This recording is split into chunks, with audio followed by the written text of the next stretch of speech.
పులులు అంతరించిపోతున్నాయని, సంస్కృతి అంతరించిపోతుందని చింతించే మనం అతి విలువైన అరుదైన ఒక తరాన్ని కొన్ని సంవత్సరాల్లో పూర్తిగా కోల్పోబోతున్నాం.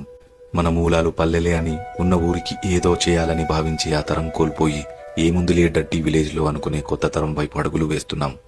ఒక చీర, చొక్కా, పంచ 10 ఫంక్షన్లో వేసుకుని ఎవరినీ జడ్జ్ చేయని అమాయక తరం వదులుకొని ప్రతి ఒకేషన్లో అవసరం లేకపోయినా కొత్త డ్రెస్సులు కొనుక్కునే నవతరాన్ని ఆహ్వానిస్తున్నాం.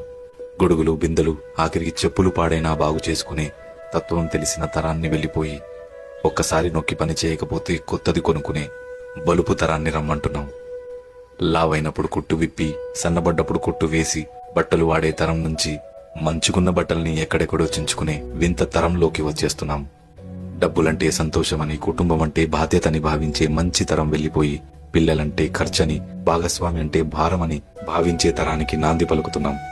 నీకు చందమామ చూపిస్తూ, గోరుముద్దలు తినిపిస్తూ అమ్మతత్వం ఉన్న తరాన్ని మర్చిపోయి ఏం కావాలన్నా ఆన్లైన్లో ఆర్డర్ పెట్టుకో, డోంట్ డిస్టర్బ్ మీ అనే కొత్త అమ్మతనాన్ని అలవాటు చేసుకుంటున్నాం. అమ్మ వారిలా కనిపించిన అమ్మ వాడిపోతున్న కొమ్మ ఆకులా కనిపిస్తున్నా గుర్తించలేకపోతున్నాం. నలుదిక్కులు శాసించిన నాన్న ఒక మూల కూర్చొని దిక్కులు చూస్తున్నాడని గ్రహించలేకపోతున్నాం. వీరు అందించిన విలువలు, వీరు పంచిన ప్రేమలు మరో తరానికి